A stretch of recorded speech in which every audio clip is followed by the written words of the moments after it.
warahmatullahi wabarakatuh. Pemirsa Al-Hikmah Studio, pada kesempatan bulan Ramadan ini kita akan membahas tentang al-muftirat wa dhabituha. Hal-hal yang membatalkan dan batasan-batasannya.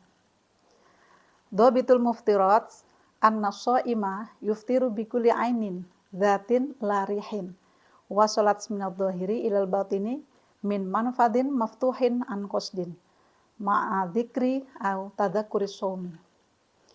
Ini diambil dari kitab Al-Fiqhu Asy-Syafi'i Al-Muyassar karangan Dr.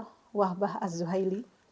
Beliau mengatakan bahwasanya batasan muftirat atau yang membatalkan puasa itu adalah seseorang yang berpuasa itu memasukkan benda ya, berupa zat ya, bukan berupa rih atau angin gitu ya, sampai kepada bagian dalam tubuhnya dari tempat atau lubang-lubang yang terbuka dengan sengaja. Kemudian orang tersebut atau orang yang berpuasa itu ingat bahwasanya dia berpuasa. Ini batasannya. Berarti nanti kalau misalnya dia lupa atau masuknya bukan dari lubang-lubang yang ada dalam tubuhnya, maka tidak membatalkan puasa. Wa syartul batini ayyakuna jaufan wa in kana la yatahulu wa hadza huwa shahih. Syarat batin di sini itu merupakan jauf ya, bagian dalam, walaupun itu tidak muncul, dan ini merupakan qaul yang shahih. Hatta innahu law qatara fi udhunihi syai'an aw adkhala mailan aw qasyatan fiha aw usbu'an ya aftara aw hasya fi dzakarihi aw duburihi aw fi qubulil mar'ati fitnan aftara alal asohi. Jadi ini sampai kalau misalnya seseorang itu memasukkan ya, meneteskan sesuatu ke telinganya, atau dia memasukkan semacam pensil atau misalnya sesuatu yang panjang gitu ya, sedotan misalnya gitu, atau jarinya, atau misalnya cotton bud, maka itu bisa membatalkan puasanya. Masukkan ke hidung atau ke telinga, atau masukkan ke bagian zakar atau dubur ya, atau kubul perempuan semacam kapas, itu juga nanti bisa membatalkan puasa menurut qaul ashah. Lakinnahu la yuftiru bil iktihali awil qatrati wa in wujida ta'muha fil halqi, tetapi tidak membatalkan puasa dengan memakai celak ya, atau meneteskan dengan tetesan ya, dengan tetesan. Kalau misalnya itu misalnya meneteskan obat mata ke mata itu ya, walaupun nanti ditemukan rasa pahit misalnya kan seperti itu ya di tenggorokan. Ini untuk bagian mata ya. Li'annal aina laisat bijaufin wala manfadin laha ilal jaufi. Karena mata itu bukan jauf dan bukan sesuatu yang terbuka sehingga bisa menyampaikan pada jauf. Beda dengan tadi dengan telinga. Wa alaihi yuftiru bima ya'ti. Maka untuk diperjelas yang nanti bisa membatalkan puasa yang pertama adalah al-aklu wasyurbu wa in qalla kasim simatin indal amdi. Makan dan minum walaupun sedikit. Sedikit itu misalnya seperti kecilnya biji wijen, atau mungkin kalau bulan puasa sekarang selasih ya. Selasihnya ketinggalan di mulut terus dimakan ketika sudah masuk waktu puasa dengan sengaja, maka itu bisa membatalkan puasa. Wa kadza ma fi ma'nal akli, demikian juga sesuatu yang masuk kategori makan. Au ma la yukalu kahasotin in wasala amdan ilal jawfi awir roksi. Atau sesuatu yang enggak biasa dimakan, seperti misalnya makan kerikil. Ada kerikil lagi puasa kelihatan seperti coklat, kemudian dimakan dengan sengaja masuk ke bagian dalam tubuh ya, itu bisa membatalkan puasa. Yang kedua, wusulu syai'in ilal jawfi min ta'natin aw dawain. Sampainya sesuatu ke dalam bagian dalam ya, melalui tusukan ya, atau melalui pengobatan. Au wusulu syai'in minal aini ilal jawfi, atau sampainya sesuatu dari mata sampai ke dalam bagian dalam tubuh ya, perut ya. Bagian dalam ini nanti juga bisa melalui termasuk juga roksun ya, bagian kepala. Wal jaufu batinud dimaghi awil batni wal am'ai. Yang disebut jauf ini bagian dalam dari dimag ini bagian sini, kemudian batni perut, kemudian am'a itu bagian usus-usus, itu namanya jauf. Dan yang ketiga, ta'ammudul qai' au al istisqa'ah la in ghalabahu al qai'. Menyengaja muntah, bukan ketika kita memang mual sekali untuk memuntahkan sesuatu. Dan yang keempat, ibtila'un nukhomah an-nazilah minad dimag. Menelan dahak ya, yang turun dari bagian atas ya.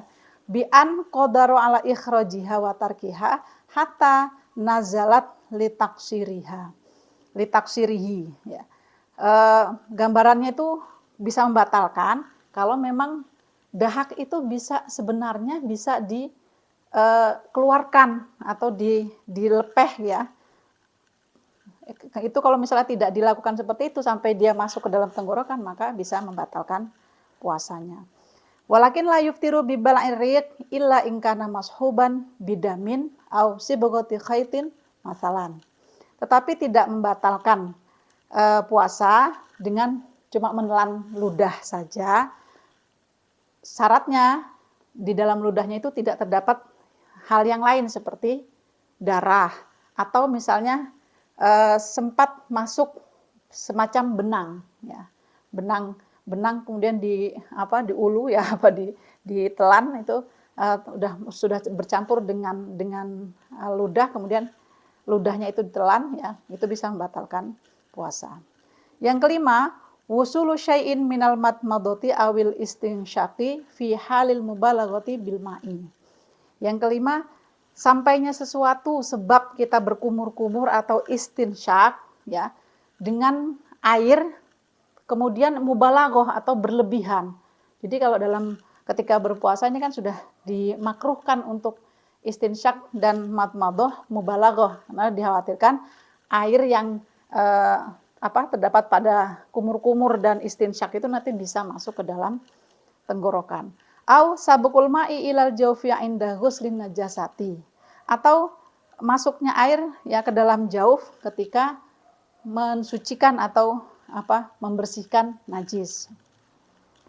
Dan yang keenam dan ketujuh ini al-jima' ya dan istimta.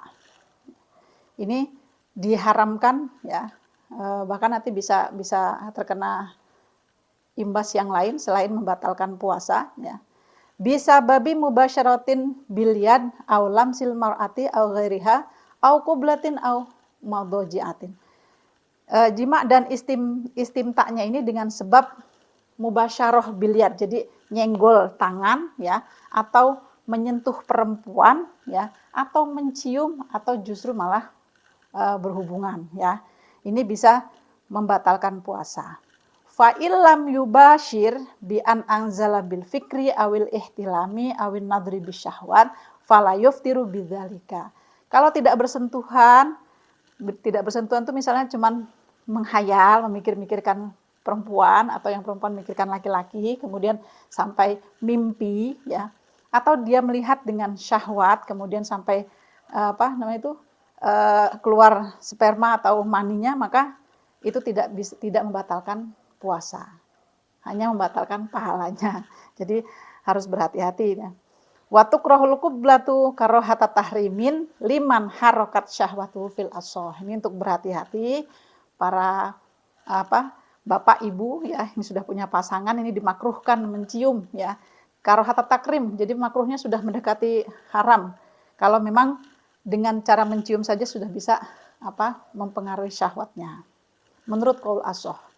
Dan yang kedelapan, al-haidu awin nifasu li'annahu mani'un min sihhatis shaum.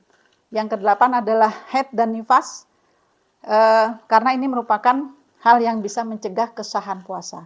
Seandainya ada seseorang yang melahirkan tapi nggak keluar nifas, jadi kering, bayinya kering, tidak ada darah, itu juga tetap membatalkan puasa. Ya, batala shaumuha liwujubil ghusli 'alaiha bidzalik, karena hal tersebut mewajibkan mandi baginya. Dan yang kesembilan adalah al-huknah min ahadis sabilaini.